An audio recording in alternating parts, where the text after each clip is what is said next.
Assalamu alaikum. Hello everyone and welcome back to my channel Efficient English Care. বরাবরের মতো আমি মঞ্জুর আপনাদের সামনে চলে এসেছি নতুন আরেকটি ক্লাস নিয়ে। আজকের ক্লাসটি ভয়েস নিয়ে।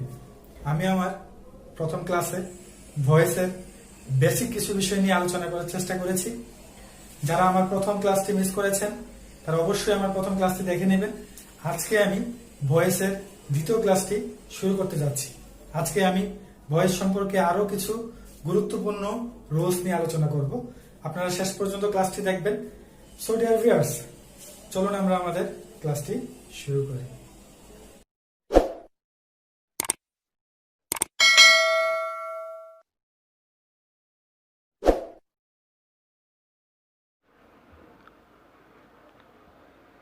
তো স্বাগত জানাচ্ছি সবাইকে ক্লাসে। তো ভয়েস নিয়ে আজকে দ্বিতীয় ক্লাস। প্রথম ক্লাসে আমি টেন্সের মাধ্যমে কিভাবে ভয়েসগুলো করতে হয় বা টেন্সের যে নিয়মগুলো থেকে যে ভয়েসগুলো আসে সেগুলো বোঝানোর চেষ্টা করেছি। আজকে আমরা আরও কিছু গুরুত্বপূর্ণ নিয়ম দেখার চেষ্টা করব। তো প্রথমেই যে বিষয়টি আমি এখন বোঝানোর চেষ্টা করব সেটি হচ্ছে যে rule number 1, model auxiliary verb. তো আমরা অনেকেই জানি যে কোনগুলো মডেল অক্সিলারি ভার্ব, যে may, might, can, could, shall, should, will, would, must, ought to, going to, এগুলো হচ্ছে সাধারণত যে মডেল অক্সিলারি ভার্ব।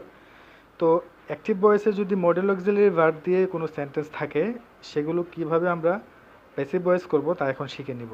স্ট্রাকচারটি হচ্ছে অবজেক্টের সাবজেক্ট ফর্ম হবে, তারপরে মডেল অক্সিলারি ভার্বটি বসবে, তারপর হচ্ছে বি বসবে, বি হচ্ছে স্ট্রাকচার অনুযায়ী, তারপরে হচ্ছে মূল ভার্বের পাস্ট পার্টিসিপল, তারপরে বাই, সবশেষে সাবজেক্ট অবজেক্ট ফর্ম হবে।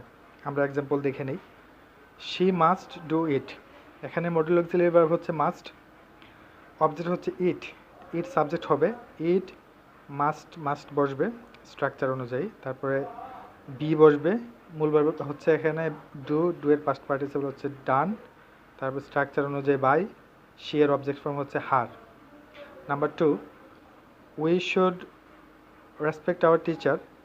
তো আওয়ার টিচার হচ্ছে অবজেক্ট, আওয়ার টিচার প্রথমেই আসলো, আওয়ার টিচার, শুড হচ্ছে মডেল অক্সিলারি, তারপর স্ট্রাকচার অনুযায়ী বি, রেসপেক্টেড পাস্ট পার্টিসিপল হচ্ছে রেসপেক্টেড, স্ট্রাকচার অনুযায়ী বাই, তারপরে উই অবজেক্ট ফর্ম হচ্ছে us. Number 3, he is going to open a shop. এখানে অনেকেই ভুল করে থাকে, অনেকেই ভাবে যে এটা এই বাক্যটি প্রেজেন্ট কন্টিনিউয়াস টেন্সে আছে, কিন্তু না, গোয়িং টু থাকলে বুঝতে হবে সেটি মডেল অক্সিলারি, সেক্ষেত্রে মডেল অক্সিলারি নিয়ম অনুযায়ী করতে হবে। তো অ্যা শপ হচ্ছে অবজেক্ট, তার সাবজেক্ট হচ্ছে অ্যা শপই, ইজ গোয়িং টু, আর বি স্ট্রাকচার অনুযায়ী ওপেনের পাস্ট পার্টিসিপল হচ্ছে ওপেন, তারপর হচ্ছে বাই, আর স্ট্রাকচার অনুযায়ী লাস্ট হচ্ছে হিয়ের অবজেক্ট ফর্ম হচ্ছে, সরি এখানে টাইপ মিস্টেক, হিম হবে, এখানে হার লেখা আছে। রুল নাম্বার 2 আমরা এখন শিখব, যেটি হচ্ছে ডাবল অবজেক্ট যুক্ত অ্যাক্টিভকে প্যাসিভ করার নিয়ম। তো ডাবল অবজেক্ট যখন থাকবে তখন আমরা কিভাবে করব সেটি এখন শিখব। প্রথমে অবজেক্টের সাবজেক্ট ফর্ম হবে, যেহেতু অবজেক্ট থাকবে দুইটি, তো আমরা সবসময় চেষ্টা করব পার্সোনাল অবজেক্টটি নেওয়ার জন্য, কারণ পার্সোনাল অবজেক্ট নিলে নেওয়াটা হচ্ছে উত্তম, এবং নিলে আরেকটা সুবিধা আছে, একটু পরে আমি সেটা দেখানোর চেষ্টা করব। তারপর হচ্ছে অক্সিলারি ভার্ব, মূল ভার্বের পাস্ট পার্টিসিপল, অবজেক্ট 2 মানে দুইটা অবজেক্টের যে অবজেক্টটি বাকি থাকবে সেটি, তারপরে বাই বসবে, সবশেষে সাবজেক্টের অবজেক্ট ফর্ম হবে। তো এখন আমরা দেখে নিই। নাম্বার 1 হচ্ছে এক্সাম্পলে, she gave me a book. Gave হচ্ছে এটা পাস্ট টেন্সে আছে, তো দুইটা অবজেক্টে একটা হচ্ছে মি আর একটা হচ্ছে অ্যা বুক। তো আমরা প্রথমেই বলেছি যে পার্সোনাল অবজেক্টটি আনবো, আই, পাস্ট টেন্স অক্সিলারি হিসেবে ওয়াজ, গেভের পাস্ট পার্টিসিপল হচ্ছে গিভেন, এ বুক হচ্ছে 2 নম্বর অবজেক্ট, আর বাই হচ্ছে স্ট্রাকচার অনুযায়ী, সবশেষে সাবজেক্টের অবজেক্ট ফর্ম হচ্ছে শি এর হার। আমরা এই বাক্যটিকে যদি আরেকভাবে করতে চাই সেটি করা যাবে, যে অন্য অবজেক্টটি এনে a book was given me by her. তো number 2, he teaches us English. এখানে ব্যক্তিবাচক অবজেক্ট হচ্ছে আস, তো তার সাবজেক্ট হিসেবে আসলে উই, প্রেজেন্ট টেন্সে আছে অক্সিলারি হিসেবে আর আর বসবে। We are taught English by him, he এর অবজেক্ট ফর্ম হচ্ছে হিম। অন্যভাবে করলে যে ইংলিশ হচ্ছে আরেকটি অবজেক্ট, ইংলিশ ইজ টট আজ বাই হিম, দুটি কারেক্ট। তবে আমরা ব্যক্তিবাচক অবজেক্টটি নিয়ে করার চেষ্টা করব। রুল নাম্বার 3 হচ্ছে ফ্যাক্টিটিভ ভার্ব, মানে ফ্যাক্টিটিভ অবজেক্ট অথবা কমপ্লিমেন্টারি অবজেক্ট যুক্ত অ্যাক্টিভকে প্যাসিভ করার নিয়ম। তো নিয়মে যাওয়ার পূর্বে আমরা জেনে নেব যে ফ্যাক্টিটিভ অবজেক্ট কী।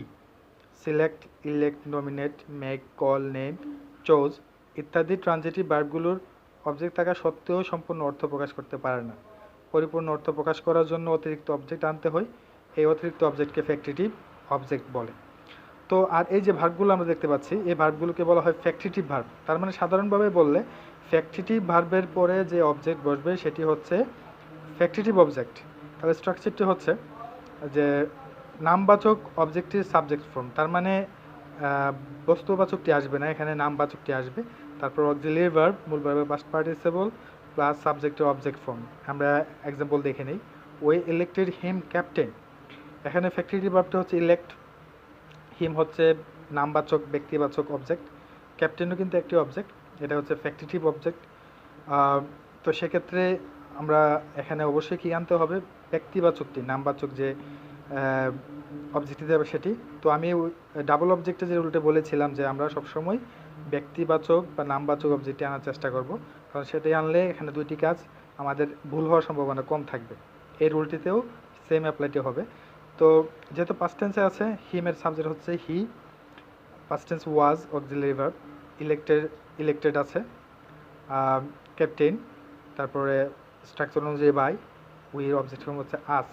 নাম্বার 2 হচ্ছে we made him king, him হচ্ছে অবজেক্ট, হিমের subjective form he, was auxiliary verb, made past participle, king হচ্ছে ফ্যাক্টিটিভ অবজেক্ট, স্ট্রাকচার অনুযায়ী বাই, উইর সরি আরেকটি মিস্টেক হয়ে গেছে, উইর অবজেক্ট হচ্ছে আস, এখানে দেম লেখাই ভুল হয়েছে। রুল নাম্বার 4-এ আমরা যাব এখন, রিফ্লেক্সিভ অবজেক্ট। তো রিফ্লেক্সিভ অবজেক্টের ক্ষেত্রে যে রিফ্লেক্সিভ যে প্রোনাউনগুলো আছে, myself, ourselves, yourselves, themselves, himself, herself, এইগুলো হচ্ছে রিফ্লেক্সিভ প্রোনাউন। এগুলো যদি কোনো অ্যাক্টিভ ভয়েসে থাকে সেটি আমরা কিভাবে প্যাসিভ করব সেটা এখানে শিখব। স্ট্রাকচার হচ্ছে সাবজেক্ট প্রথমে বসবে, অ্যাক্টিভে যা সাবজেক্ট থাকবে এখানে প্যাসিভে সেম সাবজেক্ট হবে, অক্সিলারি ভার্ব বসবে, তারপর মূল ভার্বে past participle plus by plus reflexive object. তো এক্সাম্পল আমরা দেখে নিই, দ্য লেডিস ফ্যান দ্যামসেলফ। তো প্রথমে বলেছি আমরা সাবজেক্ট যা থাকে তাই বসবে, লেডিস, প্রেজেন্ট টেন্সে আছে অক্সিলারি হিসেবে আর ফ্যানের পাস্ট পার্টিসিপল হচ্ছে ফ্যান্ড, তারপর স্ট্রাকচার অনুযায়ী বাই, দ্যামসেলভস। নাম্বার 2 হচ্ছে হি ফ্যান্ড হিমসেলফ, সাবজেক্ট হি বসবে, পাস্ট টেন্সে আছে ওয়াজ, তারপর হচ্ছে ফ্যানের পাস্ট পার্টিসিপল হচ্ছে ফ্যান্ড বাই হিমসেলফ। এখন শিখবো আমরা রুল নাম্বার 5, কোয়াসি প্যাসিভ যুক্ত অ্যাক্টিভকে প্যাসিভ করার নিয়ম। কোয়াসি প্যাসিভ বলতে আসলে অর্ধেক প্যাসিভ করা থাকে, ওই বাক্যগুলোকে আমরা কীভাবে আরও প্যাসিভ করব সেটা এখন শিখব। স্ট্রাকচারটা আমি পরে দিই, প্রথমে আমরা এক্সারসাইজগুলো দেখে নিই। রাইস সেলস চিপ, এটা দুইভাবে করা যায়। নাম্বার 2 হচ্ছে দ্য সিট ফেল ওয়ার্ম। তো প্রথম বাক্যটি যেটি আছে সেটি হচ্ছে রাইস সেলস চিপ। তো রাইস সাবজেক্ট করা যায়, প্যাসিভ ভয়েসে সাবজেক্ট থাকবে, যেহেতু প্রেজেন্ট আছে অক্সিলারি হিসেবে ইজ, সেলের পাস্ট পার্টিসিপল হচ্ছে সোল্ড, চিপ। এই যে স্ট্রাকচার আমি দিয়ে রেখেছি, নাম্বার 1 স্ট্রাকচার হচ্ছে সাবজেক্ট, তারপরে হচ্ছে অক্সিলারি ভার্ব প্লাস মূল ভার্বের পাস্ট পার্টিসিপল প্লাস অ্যাডজেক্টিভ, সবশেষে অ্যাডজেক্টিভ বসবে। যদি অন্যভাবে আমরা করতে যাই, নাম্বার 2 স্ট্রাকচার অনুসারে আমরা করতে পারবো, প্রথমে সাবজেক্ট বসবে, তারপর অক্সিলারি ভার্ব, তারপরে অ্যাডজেক্টিভ, তারপর ওয়েন, তারপর হচ্ছে ইট অথবা দে, সবশেষে এরপর হচ্ছে ইট অথবা দে আসবে সাবজেক্ট অনুযায়ী, তারপরে ওই সাবজেক্ট অনুযায়ী অক্সিলারি ভার্বটি বসবে, সবশেষে ভার্ব 3 হবে। তো আমরা যদি 1 নম্বর এক্সাম্পলটা আবার করি, যে রাইস সেলস চিপ, তো রাইস সাবজেক্ট প্রেজেন্ট টেন্সে আছে সেই অনুযায়ী ইজ হচ্ছে auxiliary verb, adjective cheap, structure অনুযায়ী ওয়েন, আর যেহেতু রাইসের পরিবর্তে সাবজেক্ট হিসেবে আসবে ইটের সাথে অক্সিলারি ভার্ব হচ্ছে ইজ, সেলের পাস্ট পার্টিসিপল হচ্ছে সোল্ড। তো number 2, the seat felt warm, seat হচ্ছে subject, past tense, auxiliary verb was, felt past পার্টিসিপলে আছে, ফেল্ট, ওয়ার্ম, ওয়ার্ম। আমরা যদি অন্যভাবে করি তো seat was warm when it was felt, দুইভাবে আমরা করতে পারবো। নাম্বার 6, বাই ছাড়া অন্যান্য প্রিপোজিশনের যে ব্যবহার, আমি প্রথম ক্লাসে বলেছিলাম যেমন একটি ক্লাসে দেখাবো, তো আজকে এখানে আমি অন্যান্য যে ইম্পর্টেন্ট প্রিপোজিশনগুলো আছে সেগুলো দেখানোর চেষ্টা করছি।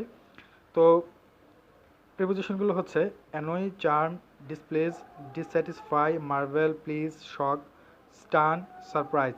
এই প্রিপোজিশনগুলো যদি অ্যাক্টিভ ভয়েসে থাকে তখন আমরা যখন প্যাসিভ করব সেক্ষেত্রে উইথও বসতে পারে, অ্যাটও বসতে পারে। তো উইথ কখন বসবে? যখন ব্যক্তিবাচক অবজেক্ট থাকবে তখন উইথ বসবে।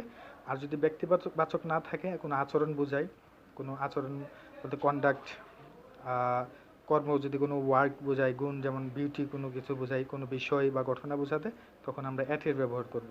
তো আমরা এক্সাম্পল দেখে নিই।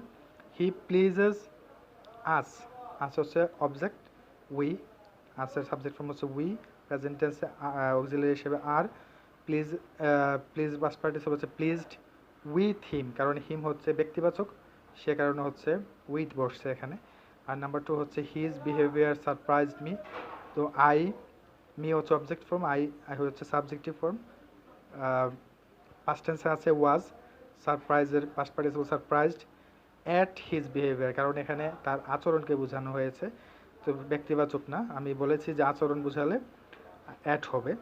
তো এরপর হচ্ছে যে কাভার, ক্রাউড, ডেকোরেট, ফিল, সিজ, স্যাটিসফাই। এই যে অ্যাক্টিভ ভয়েসে এই জাতীয় কোনো প্রিপোজিশন থাকলে এগুলোর মধ্যে তখন আমরা প্যাসিভ করার সময় উইথ দিব।